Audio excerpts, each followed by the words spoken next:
Hello, everyone. This is Faheem Jackson, and it's episode 105 of my podcast show, In the Know. This podcast is aimed at trying to guide people through the world with a variety of topics. I'm also using this platform to ask questions and try my best to answer these questions with my viewpoints of the world around me. The following introduction speech is for the topic of today. And that introduction speech is regarding how to deal with tragedy when you have a belief in God. Whenever there is a tragedy in society, the first thing people say is, where was God? Especially people who are deep within their faith base. Well, how do you answer this question? Because God gives man free will to live our lives as we choose. So when this tragedy happens that we question God about, then we have to turn back around and ask ourselves a similar question as to why we caused it. Yet wait a minute, I am not always the cause of a tragedy. Yes, drinking and driving causes tragedies. But what about natural disasters? And these are just a few of the questions I am aiming to try to answer. So, without further ado, let's get into the episode. Let's start with the belief in God. For most people on this earth, God is someone that we turn to in order to make sense of the world. When the world does not make sense, we always look to the sky to ask for guidance.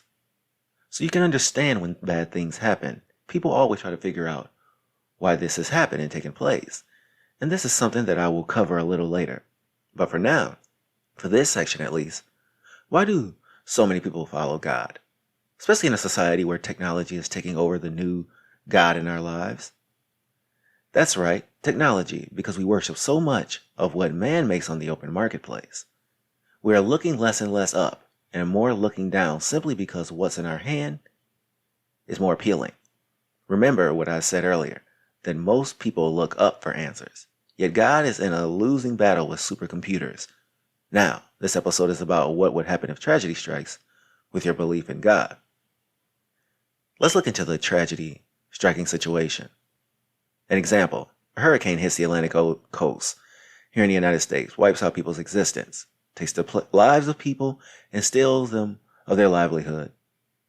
A tsunami in the Indian Ocean takes lives of the continent of Asia on its coastlines. Tornadoes tear through the Midwest, crushing people's hopes and dreams. Let's not forget about the earthquakes that hit this country as well. But wait, I have more. Famine and drought, wars that are started where tens of thousands are killed. With all that has been said, how does this happen? And who is responsible for this tragedy? I remember on September 11th in 2001, when I was in middle school, when the planes hit the World Trade Center. People had so many questions regarding their faith and the ability of individuals to make these decisions independently of God. And that's when people ask governments questions. But also, why did God let this happen? Why has God let this happen? How did God allow these types of tragedies to take place? That's what so many people of varying faith bases ask. Because it's so out of the control of people at times, we need to make sense of the tragedy. Is that always the right way to think about the situation? Well, no, it's not. But what can you do at times? Like I said, it is out of your control. So vulnerability scares us, and let's admit, no one wants to feel vulnerable. But wait just one moment. God gives man free will. Is it God's fault that man has used his free will to take part in such behavior? Then what is the purpose of having a God to answer to when people can get together and cause harm, especially if we are God's children?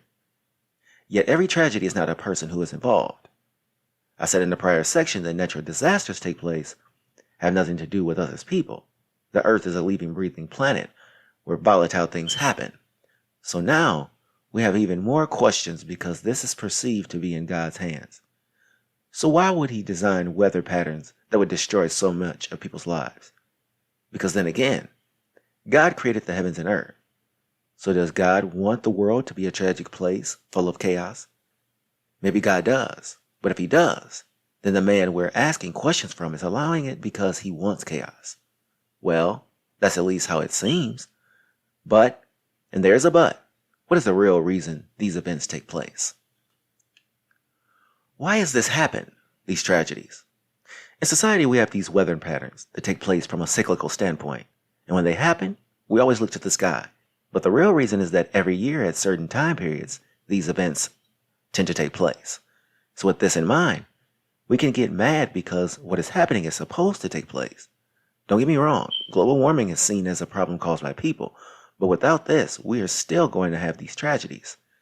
Well, how about the tragedies that we have a hand in, like wars or single individuals making decisions that negatively affect the masses? Let's observe these occurrences where we take place in events, where we take part in events that can change the course of history. Whether it's an isolated incident like a mass shooting or a world war, these events happen because man are volatile creatures, where when we don't feel we can handle our problems verbally, then it turns violent. And with that said, whose fault is it that God is this volatile? Because God created us in his likeness. Does this mean God at times is bad?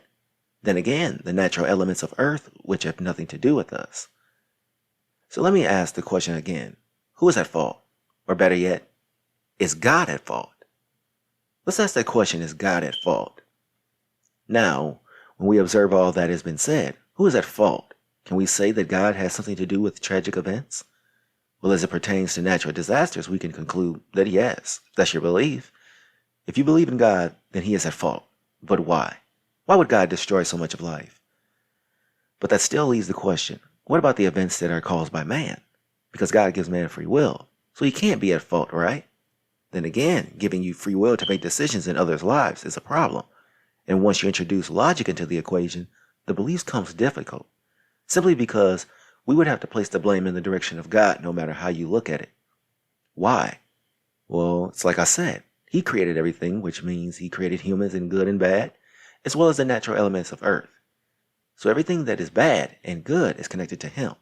That makes people disheartened because no one wants to believe God is bad, only good. And what generally happens is that when people lose their ability to have faith in God, then here's what happens next. We are now dealing with a broken belief system. And with the broken belief system, how many people can walk this earth confidently? Because so many people still look to the heavens for guidance in order to move about society. So what happens when that belief system falls? In this episode regarding tragedy, a belief system is easy to fall apart, especially when someone close to us loses their life. And when they are good people, we ask why they had to be taken away. Now, the best response to that is usually God needs his angels to make people feel good. But sometimes the tragedy is so reprehensible, we know God gives man free will, yet free will to a certain degree should not be allowed, right? In the case of nature, if God has the power to create earth, then he must also control the weather.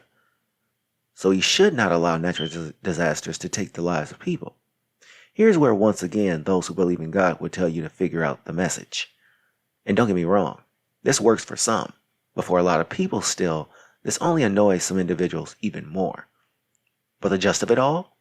What is all this tragedy really about? Sometimes things happen. I tend to observe the world from a very nature-driven perspective, and with that said, a lot of times really bad things happen to really good people, which is a hard concept for many who believe in the most in God. That means the world can be cruel, and no one has to answer to anyone regarding their bad behavior. But just because someone does something bad doesn't mean they will pay in an afterlife. They will live here and die here, and that's it. This is when you really get pushed back from people. They want to believe that when they die, they will go somewhere. What would we do if nothing happens? Then people's belief system fall apart. Yet it shouldn't fall apart, because tragedy happens to us all. It's about how we deal with it. And with this end statement, why we have to know how to deal with God when tragedy happens. When tragedy strikes people, so many people have a hard time coping.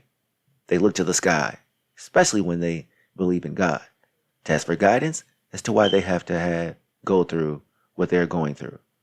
Why is God allowing them to have to deal with such a tragedy that they are unable to deal with? But should we be asking the question why I have to deal? What we should be doing is asking, what is the answer? Or maybe things just happen. And that is what it is. Now, that is hard to stomach, but what else do you do? Because the more modern the world becomes, the less religious we become, and less need to look to the sky for God during tragic events.